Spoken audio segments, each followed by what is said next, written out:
sejam bem-vindos. Meu nome é Diana, faço parte da organização do Prosa no Museu, junto com a Lê, o Alexandre, o Rômulo, o Hugo e a Cláudia. E, em primeiro lugar, a gente queria agradecer a presença dos professores, nossos convidados hoje, Maurinho, a Paula e o Marins. E o Prosa do Museu é um projeto que já tem um ano, já estamos no nosso segundo ano, e ele tem o intuito de promover um espaço de debate e reflexão sobre assuntos contemporâneos entre pesquisadores, artistas, estudantes, jovens e público em geral. Os encontros são mensais, gratuitos e todos os últimos finais de semana do mês aqui no museu. E se vocês quiserem mais informação, a gente tem a nossa fanpage no Facebook e tem agora um site que é o prosanomuseu.com com todas as informações dos últimos prosas. Hoje a gente trouxe o tema que é a educação e a transformação do ser, uma necessidade emergente, e a gente trouxe 3 professores para prosear com a gente. O professor Mauro Martins Ferraz Nápoles, que é formado em História na Universidade de Taubaté e especialista em História, Sociedade e Cultura pela PUC, professor desde 1994, tendo atuado na rede pública no curso de História da Unital e leciona atualmente em cursos pré-vestibulares. Professor Marins Castilho Leite é licenciado em História pela Unital, trabalha na Escola Saad e na Escola de Aplicação Dr. Alfredo José Balbi, além da Escola Estadual Professora Yolanda Bueno de Godoy. E a professora Paula de Carvalho Guimarães, que é pós-graduada em Gestão de Pessoas pela PUC de Campinas e em Gestão de Grupos pela Sociedade Brasileira de Dinâmica de Grupos. E é professora e bacharel em Direito pela Universidade de Taubaté. A gente vai ter a apresentação deles e depois vamos abrir para conversa de mais ou menos 1 hora. E depois vamos ter a apresentação da banda Escafandro, daqui de Taubaté, trazendo clássicos do ska e algumas releituras de músicas com ritmo jamaicano. E passo agora a palavra para os nossos professores e agradeço mais uma vez a presença de todos aqui. Muito obrigada.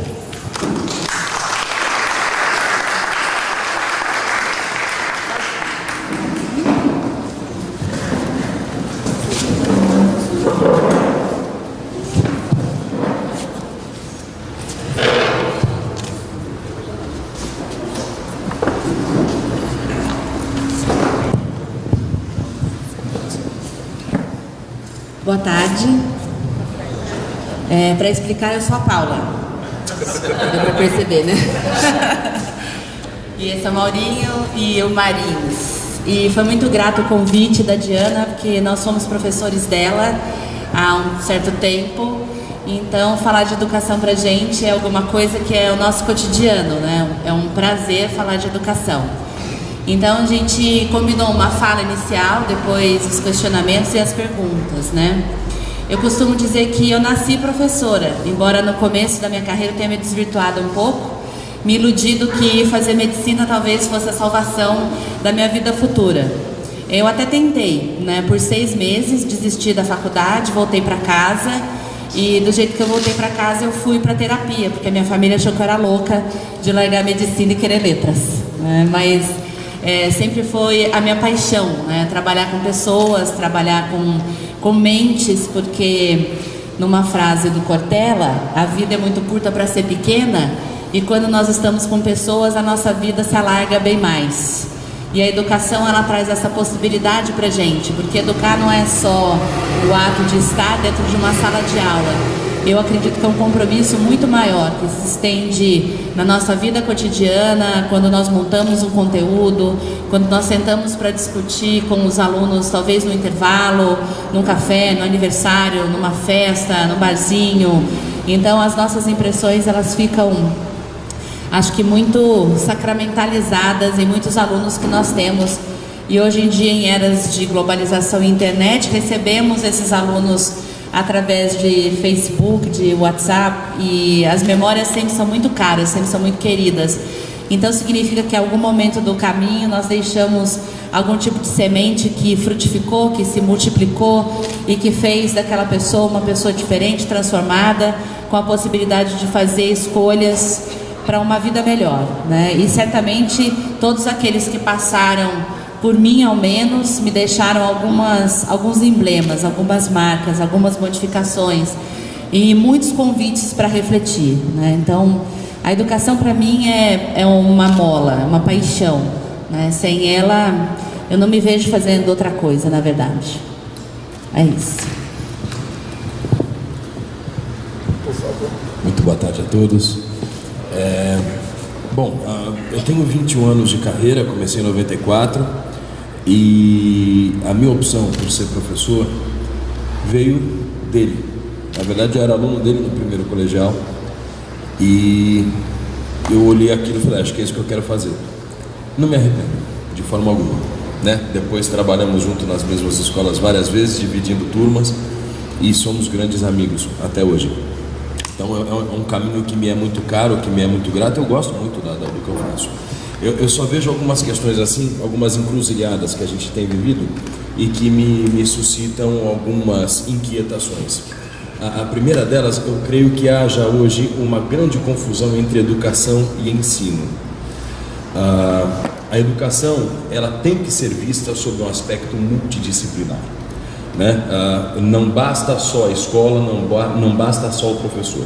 A complexidade das condições atuais exige que o psicopedagogo, que o pedagogo, que o professor e que, enfim, todo um time esteja jogando junto em diferentes proporções, dependendo da realidade, mas que todo um time esteja jogando junto para se dar conta da educação.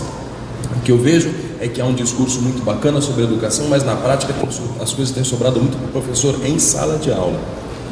E aí isso é um perigo, porque o professor em sala de aula não dá conta de todo esse processo, né? Quem aqui é pai sabe perfeitamente que dar conta de um filho não é mole, né? Da educação, puxar a orelha, ou colocar no lugar, falar isso agora não, agora sim, estimular, repreender. Imagina 50 alunos, 40 alunos, 35 numa sala de aula. Dizer que você dá aula de educação e de ensinar ao mesmo tempo, tendo um contato de 50 minutos por semana, é no mínimo curioso.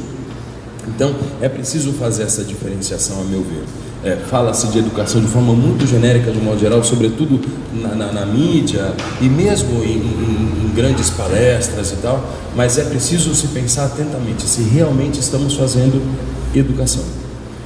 Um segundo ponto que me inquieta um pouco, e que aí depois a gente pode debater à vontade, que é, para usar um termo da moda, a terceirização da educação, né?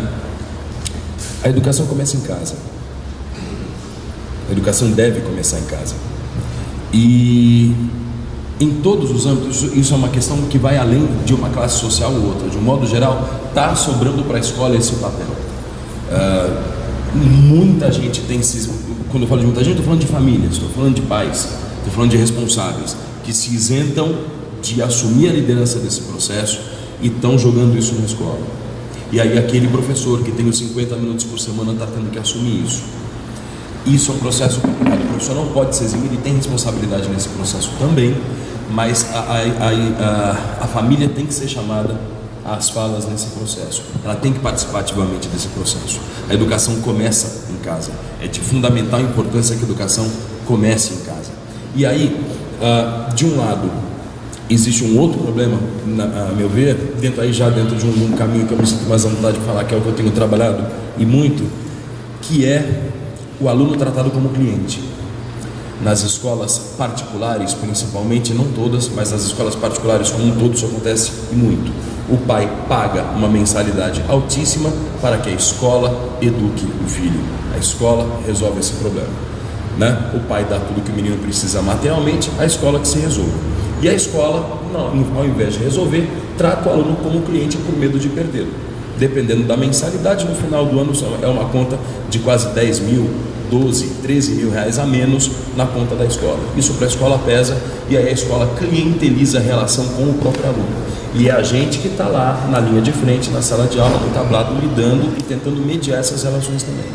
Então, A meu ver, acho que esses são os pontos mais inquietantes da nossa jornada atual, né? De um lado, o professor não pode se eximir da responsabilidade de ser um educador, de ser transformador, de ser um agente de transmissão de conhecimento, que também tem isso. Nós somos formados para transmitir conhecimento,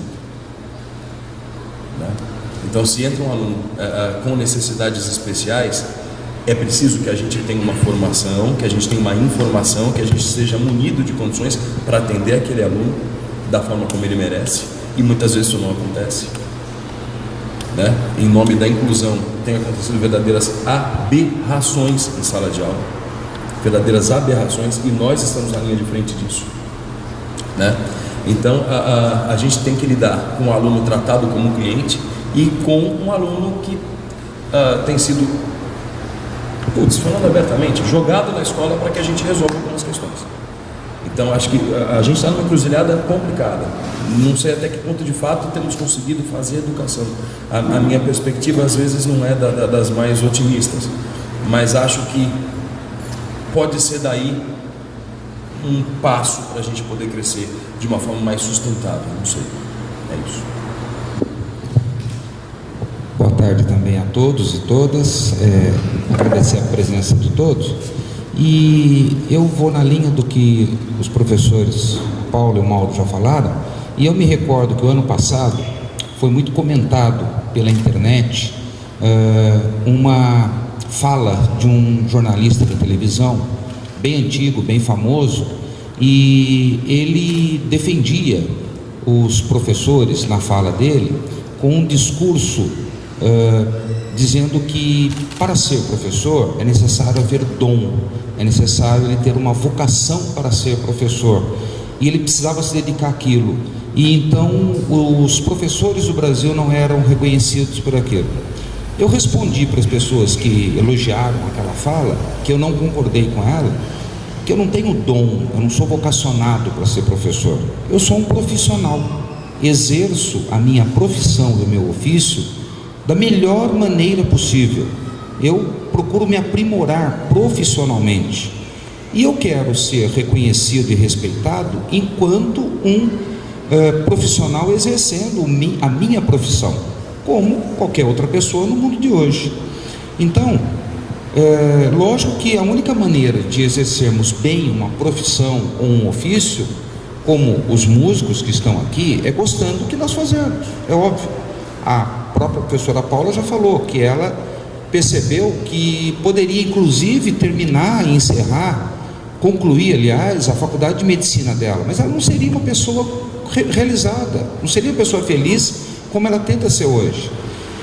E nesse aspecto é que eu vejo a nossa condição de professor bem misturada, bem amalgamada nessa dupla identidade. Ao mesmo tempo que nós precisamos ser professores, e aí o tema que me chamou a atenção, a transformação do ser, eu preciso me transformar primeiro, eu preciso ser em transformação, eu preciso sempre estar buscando a minha própria transformação, para que eu possa transmitir para os meus alunos, dentro da minha profissão, dentro do meu ambiente de trabalho, as condições para ele se transformar também, porque senão esse aluno e essa aluna de qualquer idade, pode ser um pré-escolar, pode ser um aluno de curso superior da faculdade, ele também está sendo transformado, mas eu não sei com qual intenção.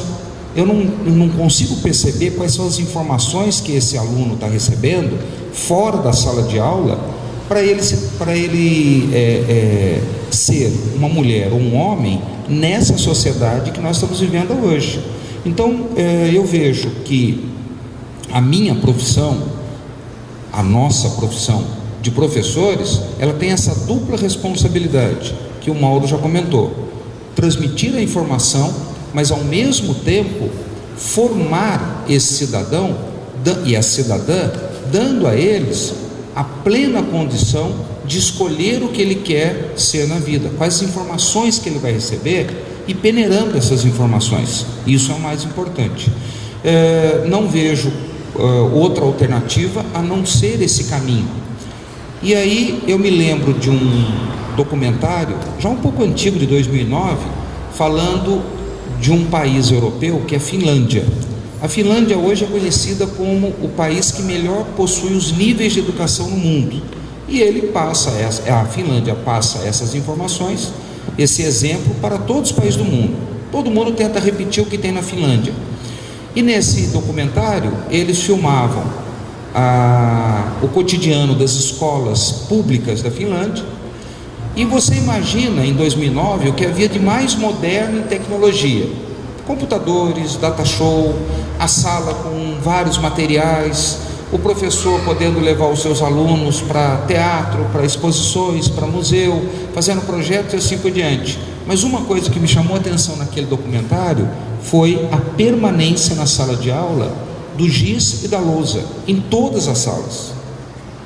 Ou seja, nós professores temos essa capacidade, talvez seja a única, de mantermos aquilo que é tradicional no sentido de ser substancioso, ao mesmo tempo em que nós dialogamos com a novidade, nós dialogamos com a modernidade. Não existe outra profissão, eu vejo, que seja mais atraente do que essa. Eu passei por uma situação muito curiosa, em cima disso que você falou, dessa levantada de bola. Eu trabalho com pré-vestibular, principalmente com pré-vestibular, né? Já há alguns anos. E eu falei, puxa vida, eu tenho que modernizar meu discurso na aula. Mas montei um monte de como é que chama? PowerPoint. Fiz um negócio bonito pra caramba. Fiquei quase um mês trabalhando assim. Um aluno do dia chegou: professor, que bonita a aula, bacana, tá, mas quando é que vai começar o curso? Ele não entendeu que tinha começado. Ele não entendeu que eu estava... Não, ele queria o giz. Para ele fazia falta aquilo. Isso aconteceu recentemente, há muito pouco tempo. O próprio aluno tem essa expectativa de uma aula tradicional. Ele espera muito dessa aula tradicional também. O que me chamou a atenção na fala do Marins, né, e também pegando o gancho do show pirotécnico, né, hoje parece que a educação ela tem que ser um show pirotécnico muitas vezes, porque esse show pirotécnico ele vai garantir conhecimento para as pessoas, e talvez seja mais sedutor algumas vezes, iludidos, de que o show pirotécnico traga conhecimento e profundidade, né. Então ter esse discurso, às vezes eu vejo assim na educação, que a educação ela teve um determinado momento no Brasil, talvez de uns 10 anos atrás, que olhou-se para a educação assim: educação é a saída, logo porta da salvação, vamos abrir faculdades, universidades para tudo quanto é canto do Brasil. E houve realmente um boom de universidades no Brasil, vários centros acadêmicos, etc, etc. Porém, vários centros acadêmicos, a meu ver, não garantem ainda essa transformação do ser, não garantem ainda que realmente essa pessoa possa entender uma passagem, né, para uma percepção mais madura da vida, ou com mais conteúdo realmente, porque pulverizar a educação não significa construir a educação com qualidade. Então, ainda o que sinto falta muitas vezes dentro dos centros acadêmicos, dentro das escolas, é uma discussão mais profunda. E uma fala saudosista, né? Houve um momento, eu, Maurinho e Marins trabalhamos na mesma escola, então havia algumas discussões que a gente fazia interface, que a gente levava um Schopenhauer para discutir, a gente levava um Nietzsche para fazer uma discussão, Kafka, né, para fazer uma discussão, e de uns anos para cá, talvez de uns 10, 8 anos para cá, nesse momento vamos pulverizar a educação, porque esta é a salvação. Eu acho que se nós falássemos assim, Kafka, automaticamente as pessoas iam olhar e falar, quem? Né, do que você fala, mas a insistência permanecia, né? Então, se você não sabe, a gente leva esse tipo de informação e vamos buscar um conhecimento que realmente seja kafkiano nos anos 2015, 2014, para que a pessoa possa entender essa percepção do universo de uma forma mais ampla, mas não castrada.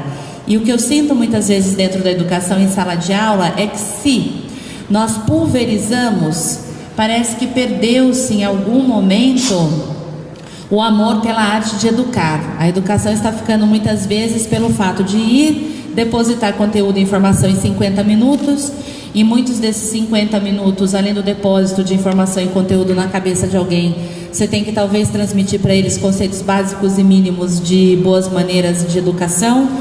e em alguns momentos a gente tem que ceder os nossos ombros a algumas queixas que são demasiadamente humanas, e que muitas vezes eu acho que o professor se vê encurralado de querer fazer mais e não conseguir fazer mais, porque está tolhido talvez por todo um sistema.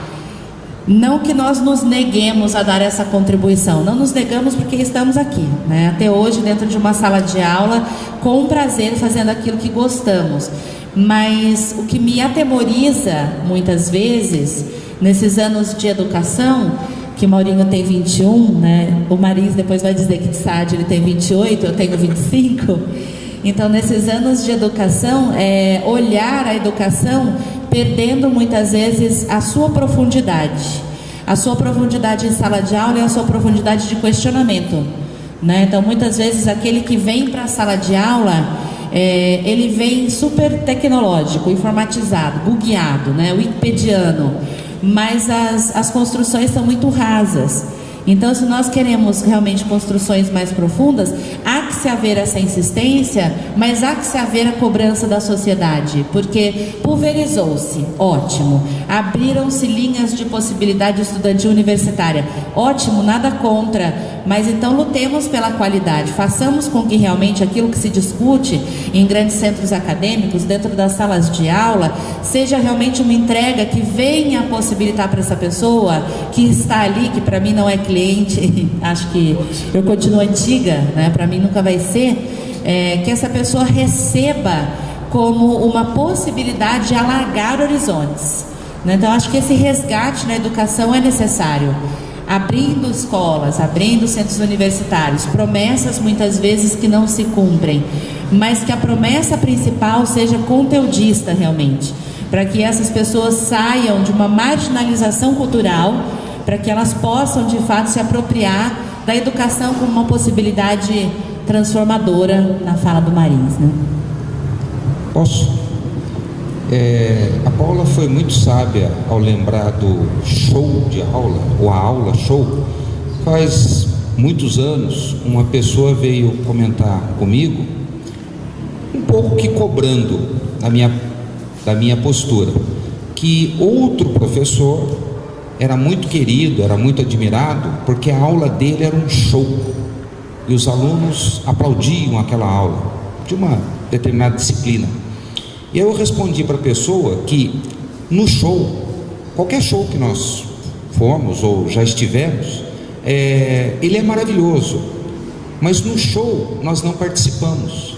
No show nós assistimos à apresentação do palco, que pode ser maravilhoso, pode nos levar às lágrimas, pode marcar profundamente a nossa memória, mas continuamos não participando. Quem faz o show é o artista no espetáculo, que merece todos os aplausos, mas nós não participamos.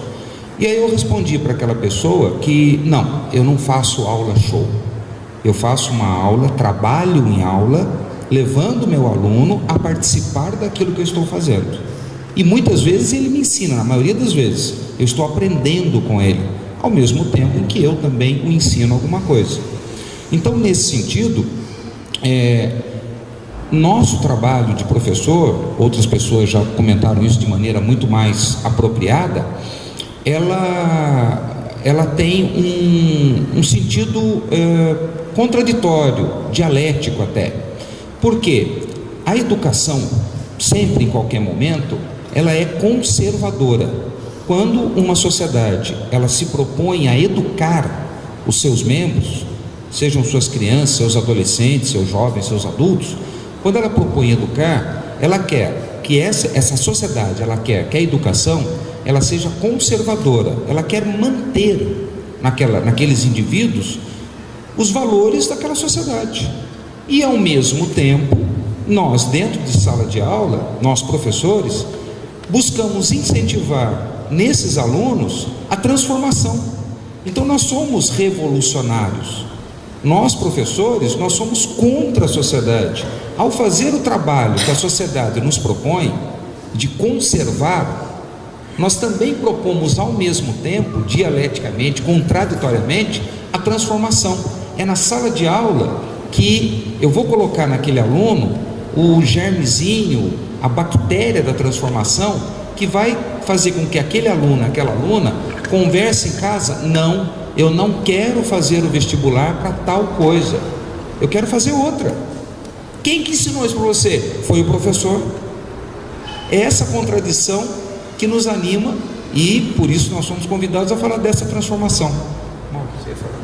Perfeito. Nem tem muito mais para falar depois dessa. Mas acho que dentro da mesma linha, da mesma forma que existe uma associação, às vezes perigosa, da questão, associação necessária, mas que precisa ser crítica da questão da educação e do ensino, é preciso classificar direitinho até onde vai um, até onde vai outro, até quando os dois se encontram. Existe uma dissociação hoje muito perigosa, que é de educação e cultura. A gente tem de um modo geral, e o vestibular é o grande responsável por isso. Existe uma grande associação de educação com o conteúdo propriamente dito, sem necessariamente uma reflexão acerca daquele conteúdo. Esse é um ponto crucial. Cultura não é importante. O importante é colocar o X no lugar certo na prova, porque é ali que eu vou entrar no vestibular. E aí, o sentido essencial de história, que é a nossa disciplina de língua portuguesa, a palavra tem um poder gigantesco. Em qualquer cultura, a palavra tem um poder gigantesco, né? E quando você reduz todo o conhecimento ao colocar o X no lugar certo, você reduz a educação a muito pouca coisa. E é interessante como determinadas coisas e determinados conceitos, eles ficam sacramentados na cabeça da sociedade como um todo. Porque quando se fala, por exemplo, em se repensar o ensino médio para um ensino médio menos conteudista e mais reflexivo, para que de fato ele seja um trampolim para a universidade, nossa, e você está derrubando, né? Não pode, é preciso sim se repensar o ensino. Esses dias mesmo, eu tenho um garoto de 9 anos, né? E aí ele estava eu peguei o livro dele de história. O menino vai estudar período regencial no final do ano. É uma das coisas que eu mais odeio de dar em aula. Como é que uma criança de 9 anos vai entender o regencial? É dificílimo aquilo. Aquilo é muito difícil, né? É uma conjunção de elementos políticos, econômicos. Aquilo é um inferno de um país que está se formando, está se organizando. Um garoto de 9 anos, como é que ele vai lidar com aquilo? Como é que aquilo vai ser trabalhado? Aí muitas vezes na nossa disciplina isso acontece muito. Aí o professor, e não tem o que fazer, ele opta por alguns atalhos conceituais. E aí esses atalhos conceituais, eles ficam de uma forma tão incrustada na cabeça da criança, que quando ele chegar lá em cima do ensino médio, que é a hora que você tem que dar o pulo, ele se agarra aquilo que ele teve primeiro.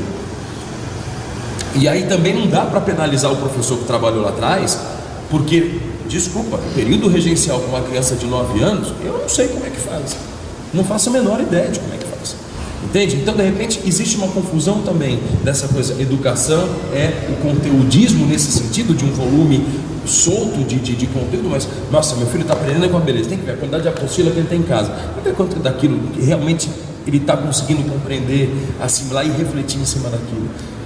A cultura, teatro, cinema, música, o que você tem ouvido? O que a escola está oferecendo? O que o professor está oferecendo?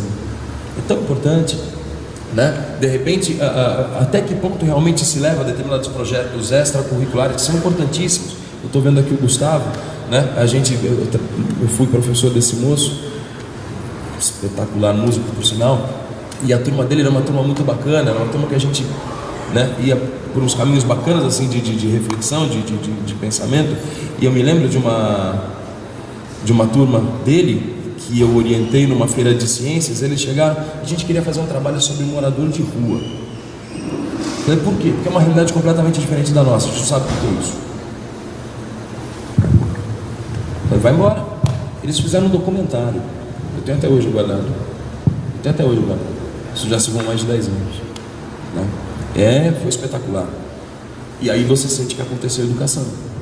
Claro, não dá para viver numa feira de ciências. É importante também o conteúdo, é importante, claro, mas é importante se de repente algumas questões forem repensadas do ponto de vista programático, a gente pode de fato dar à escola o papel que ela tem que ter. Está tudo muito rápido, está tudo muito acelerado.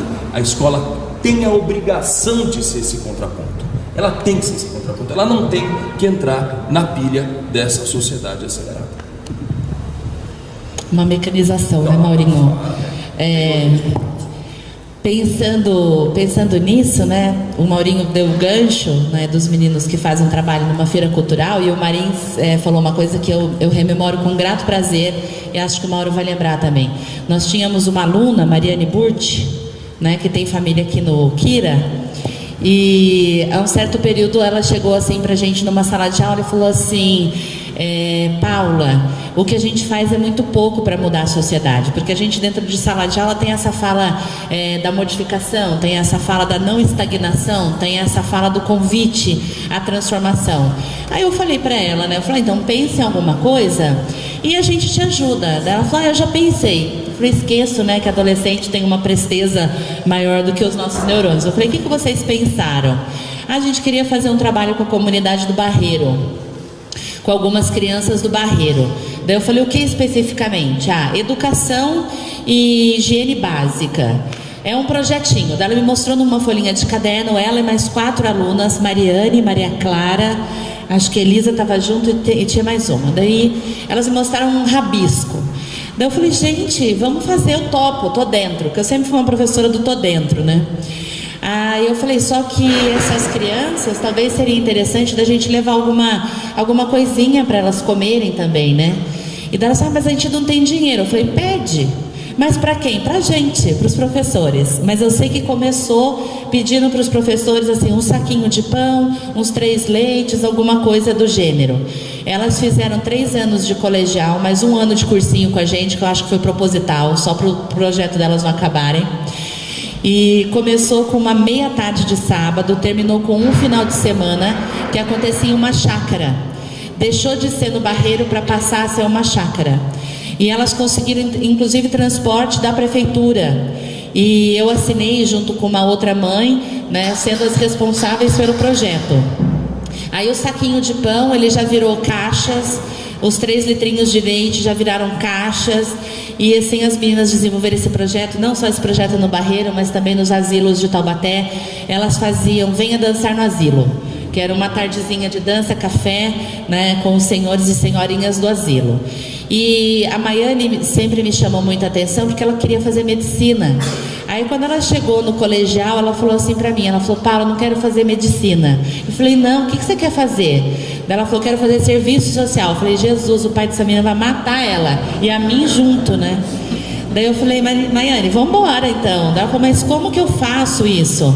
Daí eu falei, faz as inscrições no seu vestibular por serviço social. Mas eu conto pro meu pai, aí é um lado do professor subversivo, né? Que eu tenho bastante isso, antinorma. Feio, né, Mauro?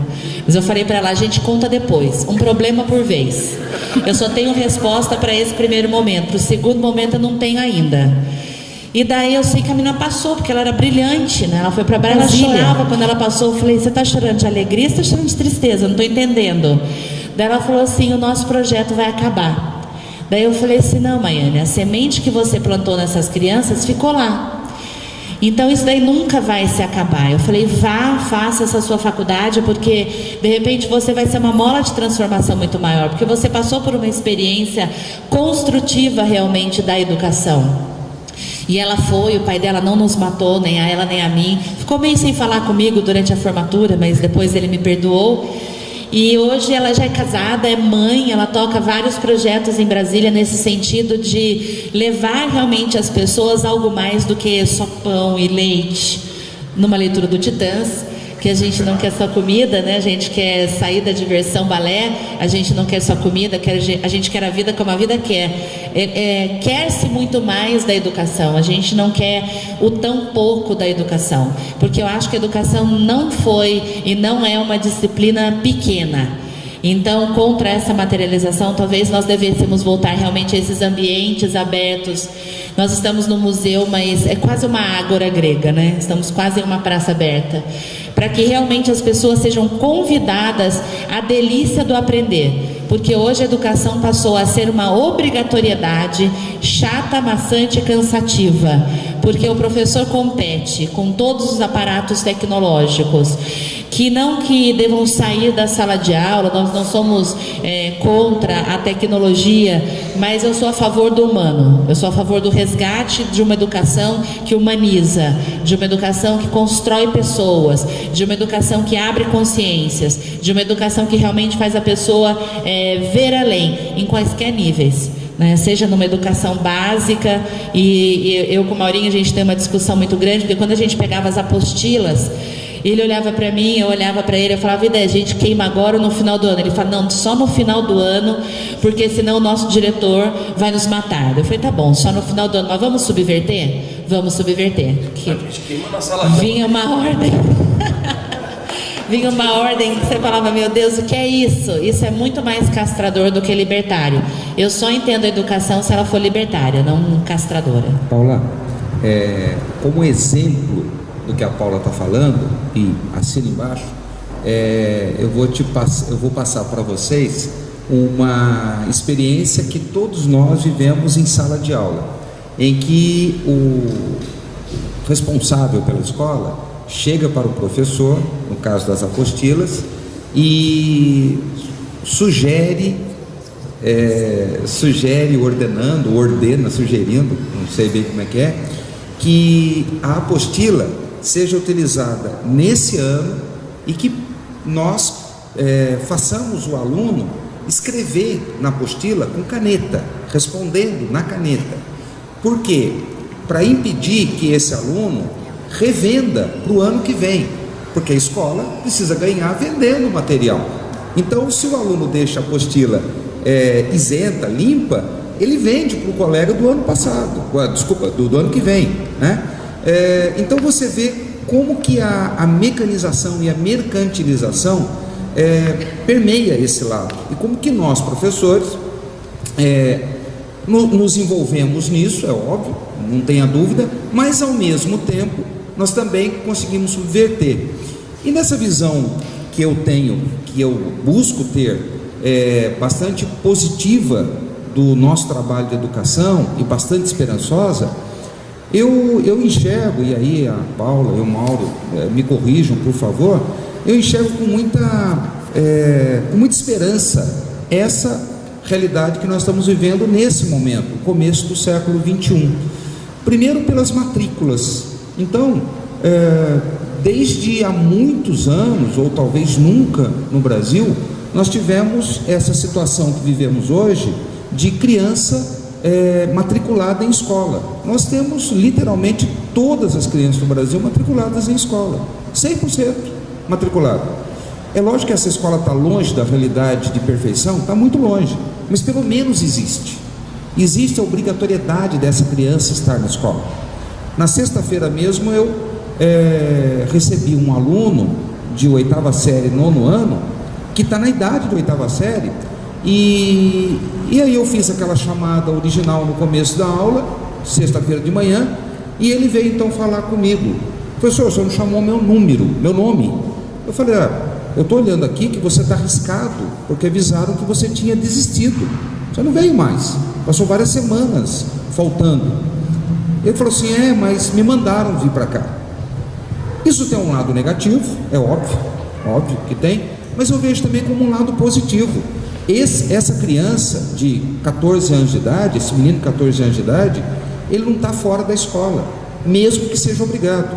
Ou seja, ele foi ameaçado a ir para a escola, ameaçado com o conselho tutelar, ameaçado com um processo com o pai, a mãe, o responsável, mas ele está dentro da escola, ele não está fora, ele não está num ambiente que pode corrompê-lo, ele tem as opções da vida dele. Se na vida adulta dele ele fizer a opção equivocada ou errada, ele teve a chance de encontrar.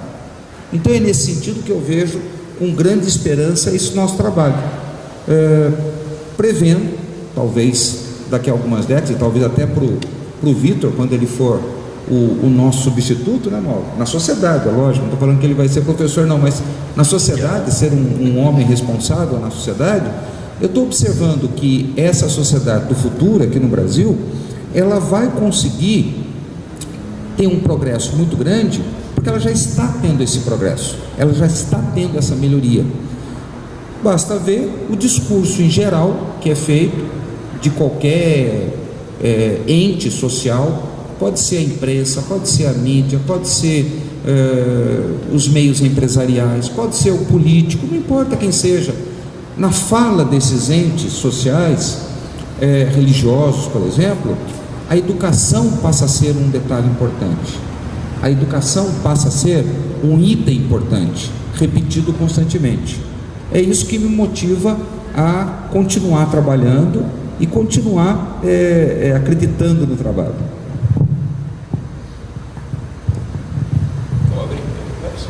Por favor, fiquem à vontade. Por favor. Eu gostaria de fazer um exemplo assim. Eu também sou professor do país do curso. O que a gente verdadeiramente, porque eu acho que assim, vocês falam, é angustiante ouvir a fala de vocês. Com tanto tempo de trabalho, é angustiante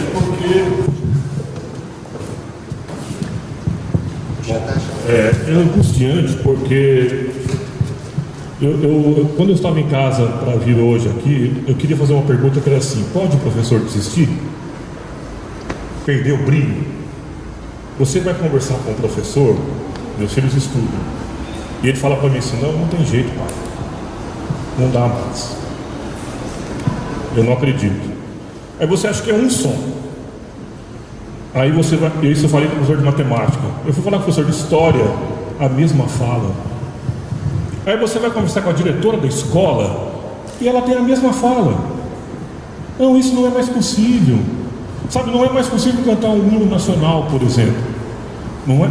Você não consegue mais agregar valores. Quando você diz que a construção, eu penso na construção do cidadão, né? Você está ensinando e ao mesmo tempo vai construindo um cidadão. Mas como que eu construo esse cidadão? Eu fico falando isso porque assim, você diz assim, a coisa está mecânica, ou virou um produto, né? Primeiro que a gente vive um capitalismo, né? Selvagem, estúpido às vezes, mas é. Então, como vocês, com tanto tempo de casa e com uma percepção tão clara do problema, estão trabalhando isso? Como vocês trabalham isso? Porque eu acho que eu estou no meu bairro lá, que eu moro na São Geraldo, e eu quero que a sociedade, que a comunidade vá para a escola. Eu acho que o processo passa pela comunidade, pelos pais estando dentro da escola, né? Eu estou aqui com um amigo meu, Augusto, também deu aula há mais de 30 anos, e a gente está comentando isso, né, baixinho ali sobre isso, as cartilhas que ele jogou fora também, os jornais que tacou fogo, os diretores que tentaram enforcá-lo por isso.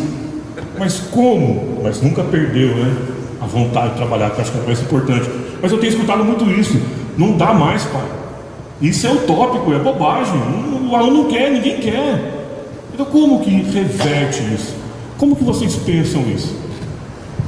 Bom, eu primeiro em não desistir, né? Porque dentro de sala de aula esse questionamento tem que ser permanente, né? Para os alunos que estão ali. Eu falo de uma realidade de mais de 20 anos de escola particular e hoje de ensino universitário, pós-graduação, MBA e cursos organizacionais. Então, acho que essa sua fala, já pegando um gancho nesse novo mercado também que eu estou, muitas organizações têm percebido isso. Vou fazer duas leituras. Muitas organizações têm percebido que aqueles alunos que se formam nessa realidade de não dar mais e estão indo para o mercado de trabalho, estão indo a Deus dará. Então, existe um movimento dentro das organizações para fazer trabalhos de construção com esses alunos agora funcionários nos níveis mais operacionais. Existem os níveis médios e os níveis superiores, mas os níveis mais operacionais. Eu nunca fui tão solicitada nesse ano por muitas organizações para levar para essas pessoas conhecimento esse que lhes foi carente na escola. Uma outra fala. Então eu vejo assim, a esperança não morreu. Se a gente estava falando de como isso está reverberando dentro da sociedade, isso já é um reflexo. Porque a escola sozinha não vai conseguir operar um milagre. Ela precisa, na verdade, da sociedade organizada, dos pais, de movimentos, de pais ativos, de pais questionadores, que vão até a escola, que se incomodem, que olhem com um professor desse que fala, não dá mais, e fala, professor, então o que dá? Em que ponto que eu entro para ajudar? E eu acho que isso não pode ser uma fala única, né? Eu tenho uma prima que trabalha na Escola do Estado há mais de 20 anos, eu tenho uma tia que se aposentou na Escola do Estado como alfabetizadora, supostamente alfabetiza-se na casa dos 6, 7 anos, ela tinha alunos com 8, 10 anos, 11 anos da primeira série, e ela é considerada dentro da escola dela uma das melhores alfabetizadoras, e as crianças que passaram por ela lembram dela até hoje, batem na casa dela muitas vezes para conversar. Ex-crianças, agora adultos, com filhos, que exigem da escola uma mesma tia Vilma, porque eles tiveram essa memória. E ao mesmo lado tem a minha prima, que fez essa sequência, para a gente falar de vários nichos dentro da sociedade. Então ela também está dentro da escola. Passando por algumas escolas estaduais, que são escolas modelo, e algumas outras escolas estaduais que realmente precisam ser revistas, né, dentro da instituição Estado como um todo. E ela é uma incomodada. Então eu acho que o professor perde o brilho quando ele deixa de ser incomodado. Eu sei que não é fácil, né? Porque os convites à acomodação são inúmeros. Então eu acho que isso precisa ser revisto. E uma alegria que eu vejo bastante grande é porque o Marins, né, hoje trouxe um aluno dele aqui da Faculdade de História, tem uma ex-aluna dos dois que é formada, e para minha alegria, professora de redação, tem uma ex-aluna deles que eu conheço de uma organização na qual eu estudo. Eu encontrei no shopping essa semana 2 ex-alunos meus, e um muito alegre veio me falar que ele é professor de redação em uma escola que eu dava aula. Então, peraí, está acontecendo alguma coisa? Né? Tá acontecendo alguma coisa. Tem gente boa dentro da sociedade, tem gente querendo transformar a sociedade, né? E dentre esses alunos que nós vemos que estão dentro das instituições, que estão fazendo a diferença, que estão dentro da sala de aula, porque eu tinha esse temor, eu falava, gente, cadê professor de redação? Não vai ter mais. Cadê professor de história? Não vai ter mais. Cadê professor? Então, na verdade, existe essa chama, mas tem que existir o incômodo. Sem o incômodo a gente não consegue nem sair daqui para ir ali. Eu acho que essa vontade e a crença não pode deixar de existir. Eu tenho visto isso concretizado, né? Eu não tenho uma resposta para te dar. O que eu vou te responder é a minha experiência e a forma como eu lido com a minha profissão. Uma coisa que me incomoda bastante é ver alunos muito bons que têm vontade de lecionar, mas optam por outras carreiras, dado o grau de desvalorização da nossa categoria junto à sociedade. Então a postura que eu uso, e aí é uma postura minha para um público com o qual eu trabalho, não acho que se encaixe para outras realidades. Eu estou falando de cursos pré-vestibulares e estou falando de alunos da casa de 17 a 20 e poucos anos. O meu discurso é simples. Na minha primeira aula eu falo, antes do professor entra o homem. Todas as questões que nós tivemos aqui vamos resolver aqui, e se não der aqui, aí eu vou levar lá para fora, e o que vai ser falado lá fora é o que foi falado aqui dentro. Esse é o primeiro ponto. Deixar claro que existe um homem, que existe um caráter, que existe um profissional. E aí a questão profissional entra no outro sentido. Eu falo, olha, se você procura um advogado, você não faz micagem para ele. Se você procura um médico, você não faz micagem para ele. Se você procura um delegado, você não faz micagem para ele. Então não vai ser para mim que você vai fazer. Isso aqui não é sua casa. Isso aqui não é uma extensão da sua casa. Isso aqui é um ambiente profissional. Com isso aqui eu sustento meu filho. Com isso aqui eu sustento a minha família. Isso aqui foi uma opção de vida e é uma profissão que eu exerço há muitos anos e para a qual eu me preparo profundamente. Eu não admito ter o meu ambiente de trabalho desrespeitado. Eu procuro tratar de forma muito profissional. Não no sentido de virar gelado, não é isso, porque a gente sabe, a gente lida com gente, e a gente não pode perder essa perspectiva nunca, que a gente está trabalhando com pessoas, né? E que numa sala como eu trabalho, amanhã é isso, eu vou para São José, vou trabalhar, a sala que tem menos aluno tem 120, é uma plateia, eu dou 3 palestras de palestra, né? Mas eu procuro deixar claro que se trata de um ambiente profissional. Eu sei que são 120 aulas diferentes que eu estou dando, cada um está recebendo aquilo que eu estou falando de uma maneira diferente, e aí tentar equalizar esse discurso é importante, não perder a perspectiva humana, mas fortalecer, consolidar a questão de que trata-se de um ambiente profissional. É muito importante deixar isso claro.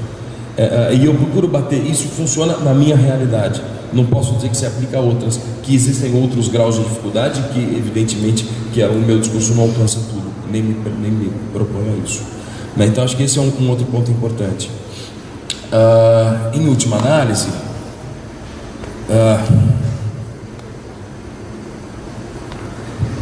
tentar lembrar do porquê que você escolheu a carreira, o que foi que te moveu, entendeu? O que te impulsionou? E seguir. Acho que não tem muito jeito. Eu quero lembrar a todos aqui que grande parte, se não a totalidade de tudo que nós estamos vivendo hoje, não é por acaso. E aí eu vou me socorrer novamente na história. Não tenho outra possibilidade a não ser pedir socorro a ela. Por que nós vivemos essa situação hoje de um desmonte na educação, como você lembrou muito bem agora, e estamos reconstruindo, estamos trabalhando para reconstruir? Tudo isso foi proposital. Não vamos esquecer que nós acabamos de sair, em termos históricos, de uma ditadura das mais violentas da América Latina, se não do mundo inteiro, que só acabou agora, em 85. E um dos grandes alvos dessa ditadura foi a educação. Ela perseguiu os pensadores, ela perseguiu os formuladores intelectuais, ela perseguiu, inclusive com morte, com assassinato, desde a área acadêmica, desde os criadores, dos pensadores da educação, até a sala de aula mais básica do Brasil. E nós estamos pagando um preço por esse desmonte. E ao mesmo tempo que nós estamos pagando um preço por esse desmonte, nós estamos reconstruindo também, com todas as mazelas, todas as dificuldades. Então, é nesse sentido que eu reforço a minha fala anterior de esperança. Passado quase 30 anos do fim dessa ditadura militar, nós estamos hoje brigando para podermos voltar ao nível que nós estávamos antes. E é engraçado você ouvir o comentário de pessoas mais vividas, mais idosas, quando essas pessoas comentam: antigamente a escola era boa, antigamente a professora era reconhecida, antigamente o professor era bem pago. Isso foi desmontado de maneira proposital. Era para ter sido melhorado até hoje, mas isso foi desmontado. Nós estamos reconstruindo hoje, e todo mundo aqui já passou por alguma reconstrução, seja na sua vida particular, seja com um pedreiro trabalhando na sua casa. Você sabe como é difícil, e nós estamos vencendo essa batalha. Então eu remonto a minha fala inicial, eu reporto a minha fala anterior, da esperança nessa educação que nós estamos fazendo hoje, como a Paula e o Mauro lembraram muito bem, dessa nova equipe de educadores que estão aparecendo no Brasil hoje, que querem ser professores, que estão batalhando por ser professores. Só complementando a fala do Marins, para dar um fechamento histórico mesmo, dentro do que ele falou, que é absolutamente perfeito. Muito desse discurso saudosista em relação à educação, é preciso se lembrar, e eu colocar aqui um marco histórico. Essa escola que se faz referência é a escola varguista, a escola pública preconizada por Getúlio Vargas nos anos 30, 40, né? Esse modelo de educação ele foi desmontado a partir de 1979. quando entrou de fato em vigor um projeto educacional do regime militar, que foi o que vigorou depois dos anos 80, 90 e está aí, até hoje. Então é importante lembrar que quando se faz uma referência ao saudosismo, o professor ganhava bem. Sim, é uma escola varguista, que foi dos anos 30 até o meio dos anos 70. Esse modelo de educação pública, que por sinal era um modelo criado para a criação de uma elite intelectual que conduziria a manada. Esse é o conceito essencial. Também não podemos esquecer disso. A USP, na sua concepção nos anos 30, ela nasceu para criar uma elite intelectual. A escola pública tinha exame de admissão. As crianças eram selecionadas para entrar na escola pública. A proposta era seletiva. Ao invés de haver a ampliação com qualidade, houve ampliação pela ampliação. E aí a coisa ganha um outro sentido, que é o que o Marins falou. É importante fazer esse recorte histórico, né? Que existe sim intenção em tudo. Inclusive não podemos perder a perspectiva de que o mercado atual de trabalho, ele é um mercado alfabetizado nos anos 80 e começo dos 90, grosso modo. A maior parte desse mercado de trabalho foi alfabetizado nos anos 80 e nos anos 90. E é esse que está agora. Esse que a gente fala, mas não acha profissional, mas não acha isso, mas não acha aquilo. Então, nos 80 e nos 90. Ele está aqui agora. Ele é formado nos anos 80 e 90, está reproduzindo isso. Sim, muito grande parte está. Ele está reproduzindo. Claro. Quem mais?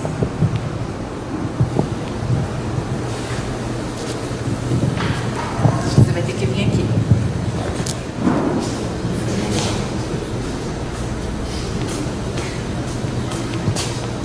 Oi, eu não esperava pegar no microfone, mas eu só ficar quietinha. Enfim, meu nome é Lígia.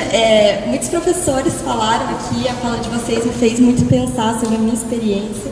E eu gostaria de dividir um pouco com vocês e ver se vocês também acham isso. Enfim, a minha experiência com a educação acho que se resume entre antes da universidade e depois da universidade. Eu fui formada num sistema completamente positivista. Apostila, conhecimento, aula, o professor aqui, eu sentada na carteira. E sempre foi assim, eu não me questionava, eu sempre fui uma boa aluna, mas eu nunca me questionei. Eu sempre quis mudar a realidade, mas eu não me questionava como que eu poderia fazer isso. Eu simplesmente estudava. E eu sempre gostei de letras, a minha vontade era ter feito, mas eu também queria mudar e eu achava que a lei poderia me permitir isso. E eu acabei escolhendo Direito. E na faculdade de Direito, eu lembro que no primeiro dia, a professora chegou e falou pra gente, a gente achando que ia ler a lei, ia ler a Constituição, a professora falou pra gente, eu vou desconstruir o direito. E a gente falava, mas o que essa louca quer fazer? Se a gente nem sabe o que é direito? E a gente ficou naquele choque, né? Ela perguntou a cada um o que a gente queria, por que a gente tinha escolhido o curso. Demos respostas alternadas, enfim. Mas o meu ponto é o seguinte, a universidade me permitiu questionar. As aulas sempre me fizeram falar, nossa, o que está acontecendo? E eu acredito que esse momento foi um momento de transformação. Esse foi o momento que eu realmente comecei a questionar tudo que foi me dado no período anterior. Porque no período anterior, que era o período do cursinho, né? Eu fiz ângulo aqui em Taubaté. E era só passar informação para passar no vestibular. E eu tive professores que me fizeram questionar. Minha professora de física, eu lembro na 8ª série, me perguntou e me fez pensar sobre um caso. Eu falei, eu não sei fazer isso. Então, no momento que coloco o aluno, isso eu coloco a minha perspectiva, que eu acho que vocês são grandes pessoas, ao nos fazerem questionar mesmo, que me perguntaram como isso funciona e eu fiquei apavorada. Nesse momento eu me vi como uma pessoa realmente capaz de transformar e realmente capaz de ir além daquilo que estava nos livros. Porque hoje eu vejo muita gente que tem muito conhecimento doutrinário, muito conhecimento teórico, mas é incapaz de sair do ponto comum, incapaz de promover essa transformação que a gente precisa. A gente não precisa de pessoas que saibam de cor a lei, a gente não precisa de pessoas que fiquem repetindo pensadores antigos. A gente precisa de pessoas que realmente saibam como usar isso na forma de transformar, como ver os pensadores antigos no problema que a gente tem hoje. Então, isso que eu sou muito grata à universidade, a professores como vocês, que no dia a dia da escola, da faculdade, mesmo com essa distância que existe entre todos nós e que esquece que o conhecimento é realmente a troca que todo mundo tem todo dia, é a vida, que realmente fizeram que eu acreditasse que sou uma pessoa capaz de transformar. Então, eu queria colocar como uma aluna que o trabalho de vocês é realmente algo impressionante e realmente vencer toda essa ferramenta do Estado que transforma a educação em algo estagmentado e realmente doutrinador para formar pessoas que mantenham o status quo e não realmente transformem, é algo muito bonito e que vocês continuem com essa missão, que realmente inspira e é capaz de formar pessoas que mudem essa sociedade. Então é mais uma pontuação mesmo. Obrigada, ela é a sua resposta. Eu queria aproveitar aqui e fazer uma provocação. Na plateia, eu conheço duas pessoas aqui que estão vivendo momentos distintos. Eu gostaria de pedir para a Larissa, que é professora e está começando agora, mas também pedir para o Guilherme, que é aluno, que quer ser professor. Então, essas duas realidades de vocês, eu pediria que vocês explicassem para nós aqui a visão que vocês têm, por favor.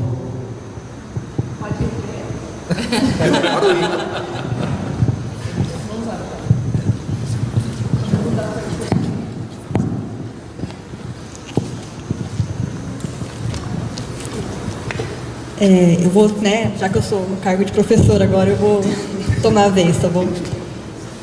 Para mim é muito novo, apesar de, desde o começo da universidade, eu ter o contato com os alunos por meio de projetos da própria CAPES, questão do PIBID mesmo, é muito diferente eu estar numa sala e falar assim, esses são os meus alunos. São com eles que a minha relação é mais forte e eu sou responsável por eles. Então, olha, é bastante difícil, te confesso, mas quando você começa a ter uma relação um pouco maior com eles, você percebe que o seu potencial é muito maior naquele momento. Você pode realmente transformar tudo o que eles pensaram ou continuar naquele conformismo. E isso é muito complicado. Como é que eu vou mudar o pensamento de uma pessoa? E no meu caso, a escola particular, será que eu posso falar isso? Será que eu tenho a liberdade será que depois não vai ter alguma cobrança em cima de mim? Esse foi o primeiro questionamento, lógico. Mas daí você pergunta também, mas e se eu não fizer? Se eu não falar o que realmente é necessário, o que eu acredito, eu vou deixar, é uma sonegação de mim mesma, eu vou deixar de ser a Larissa, de ser a profissional que eu fui me construindo, de ter todas as reflexões que meus professores fizeram comigo para me submeter a um ensino técnico, mercantilista, como vocês mesmos dizem. Então, é um tanto quanto difícil isso, essa transformação, essa tomada de consciência. Eu acredito que seja mais uma tomada de consciência. Agora, o meu papel aqui, apesar de fazer uma faculdade de licenciatura, eu sempre estive do outro lado da mesa. Tem uma diferença muito grande quando você está sentado e quando você está em pé, dando realmente a sua aula. Então, o que eu falo para você é, seja você em qualquer instante do seu ensino. Não deixe de acreditar em tudo que você for construindo ao longo dos seus anos, da sua formação. E como eu conheço bem o pessoal de História, eu sei que eles estão construindo ótimos profissionais, ótimos professores, ótimas pessoas, além de tudo, que é o mais importante. Então, encare. E não pense somente na questão, vamos pegar a maior quantidade de aula possível para eu poder dar conta de tudo, você não vai conseguir. Você vai ter que ter um tempo na sua casa e pensar, o que eu posso fazer por esse aluno? O que eu posso fazer para mudar o pensamento deles, que é o mais difícil. Acho que é isso. Ainda não consigo me tornar um pouco mais em relação a isso por ser muito recente. Mas... Então, tá falando do PIBID, então o professor Marins é o meu coordenador do PIBID. Esse é o primeiro contato que eu tenho assim, em sala de aula do outro lado, Eu acabei de me formar no passado Sempre foi aquela coisa de aluno, né? Como que seria você como professor, e o PIBID está trazendo essa nova experiência, né? E uma coisa também que estava falando da escola, né? Tem esse problema daquela... Sempre pergunto para os professores de história, filosofia, serve para quê? Para que eu vou usar isso, professor? Por que você está ensinando isso? Tem essa coisa também da escola muito pragmática, né? Que traz, assim, só o que você vai usar no seu trabalho, né? Porque não como formação de um cidadão consciente que vai pensar por que ele está fazendo aquilo, mas sim só o procedimento, né? Só como fazer. E eu sempre venho de escola pública e o professor Marins, eu sou PIBID dele numa escola particular, você vê que é realmente um pouco diferente, né? Bastante diferente. Eu sempre estudei de noite, então você vê que é uma coisa, professores que chegavam, não davam nada, sentavam lá e ficavam no WhatsApp, acontece, né? Infelizmente, acontece essas coisas. Todo ramo tem um profissional que falta o profissionalismo, né? Mas assim, eu sempre pensei comigo mesmo, se fosse professor, tentar passar uma outra imagem mesmo, tentar passar o que os professores bons puderam fazer por mim. Eu tenho um tio também que é professor, então isso me influenciou bastante. Ele, dentro de uma ótima formação também, ele sempre foi falando para mim, conversando, várias conversinhas, antes mesmo de eu pensar em ser professor, já tinha essas conversas da atualidade sobre ele, né, dos problemas que a sociedade vem enfrentando. Isso aí. Obrigado. Fica aí a resposta.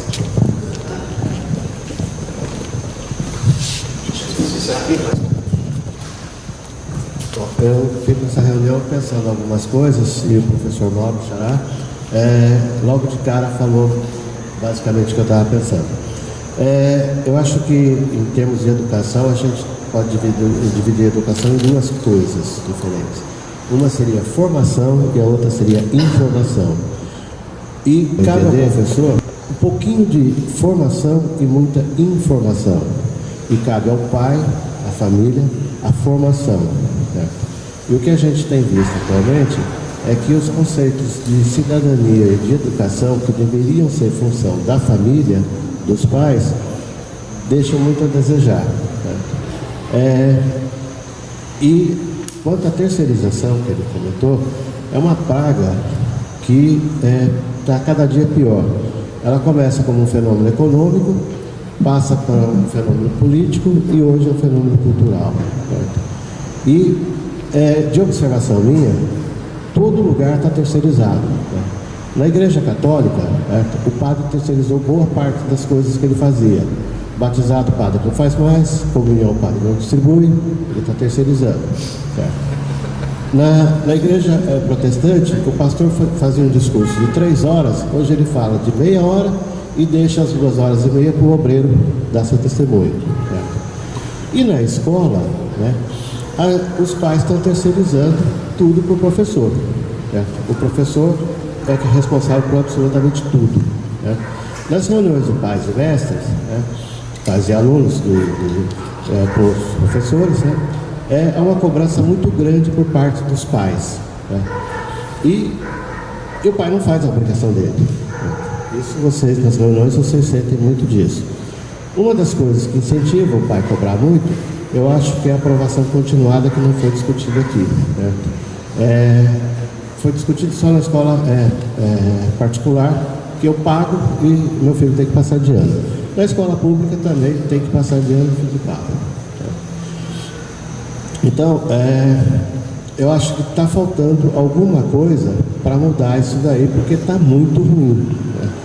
É uma falta de educação geral. Tá? Eu sou médico, estou ralando muito com a tal da história da dengue, né? E com todo mundo que eu converso, eu falo, na minha casa não. Mas você anda por aí, tem lixo jogado para tudo que é lado. E o mosquitinho da dengue só nasce se tiver criador. Então, isso é uma coisa assim que acho que não adianta a gente cobrar do professor se a gente não está fazendo a nossa parte. Tem uma pequena deficiência física, certo? E tem, por lei, direito a algumas regalias, como estacionamento, fila de banco, fila de supermercado. Vivo brigando. A minha deficiência é pequena, certo?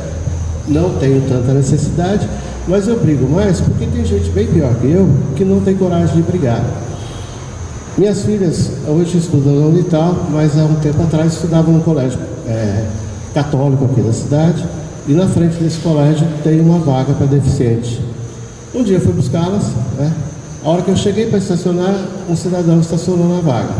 Tudo bem, estacionou, desceu do carro, grisalho,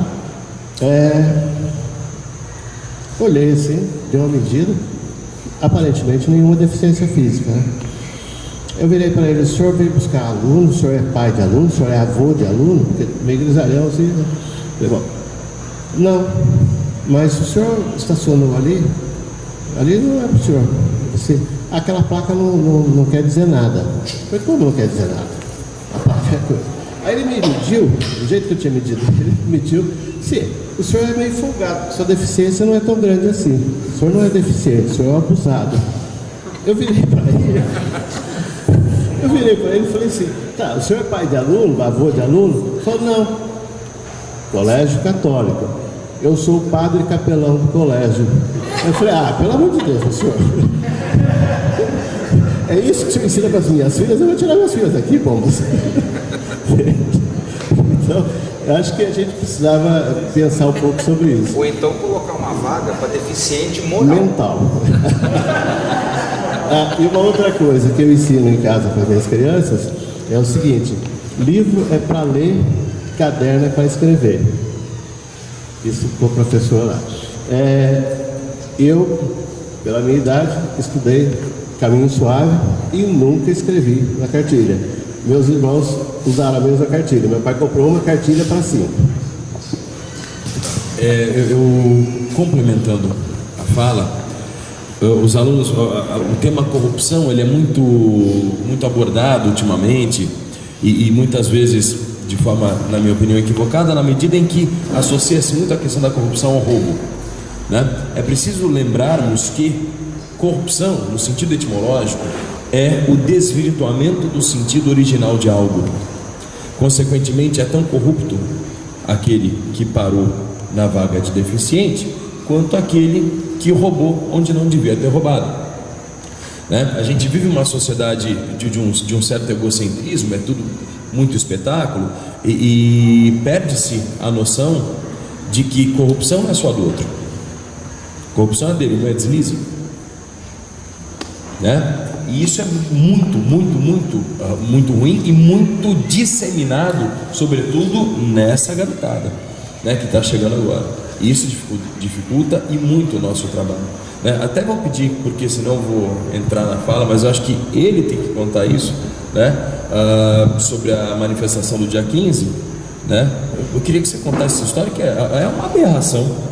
Ela é muito significativa, porque na escola pública em que eu trabalho existe o curso noturno, e na véspera da manifestação os alunos estavam perguntando sobre aquilo, e eu esclarecendo, colocando a minha posição sobre aquelas manifestações. Eu era e sou contrário a elas por vários motivos. E um aluno meu, que não é dos mais brilhantes, no segundo do ensino médio, segundo colegial, ele dizendo que ele iria no domingo participar das manifestações. Eu elogiei o aluno, falei: que bom, que gostoso ver que tem um adolescente com consciência, que está defendendo o seu ponto de vista. Meus parabéns, vai lá mesmo, acho que isso é valioso para a tua formação cidadã, de homem, de adulto.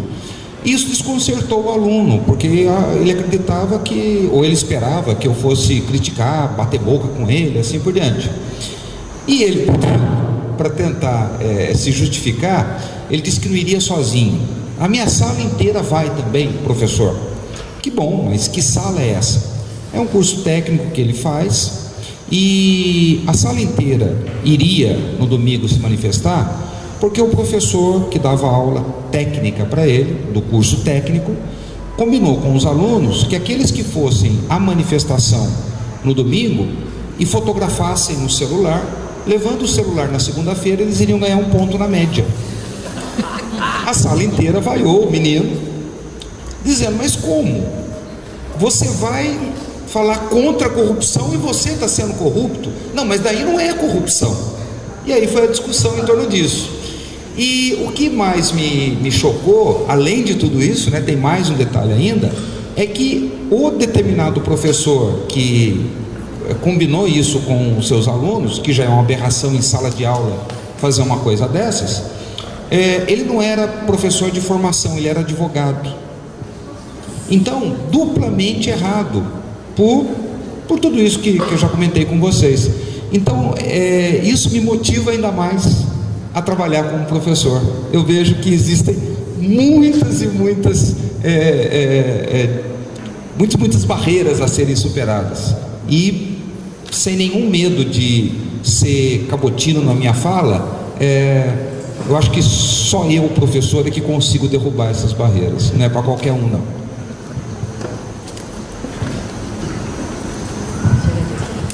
Bom, boa noite. Eu sou professora também, mas de educação ambiental, e agora estou fazendo uma licenciatura para geografia. Eu trabalho com isso desde 2006. E a minha disciplina era sempre vista como transversal, né? Não tão pouco valorizada. Aí eu falei, não, preciso fazer licenciatura, fui para geografia. Quando a gente chega na escola pública, o susto acontece, porque você encontra professores como vocês, que estão aqui, que é o subversivo, mas alguns desses também não têm coragem de lutar por uma nova escola, mas fazem assim, fecham a porta da minha sala e aqui eu faço a minha escola. É legal, eu adoro, também faço isso, eu adepta da prática. Porém, uma pergunta, né? Como eu venho de uma outra área, entrando na escola pública, eu vejo que tem muita gente querendo mudar a escola.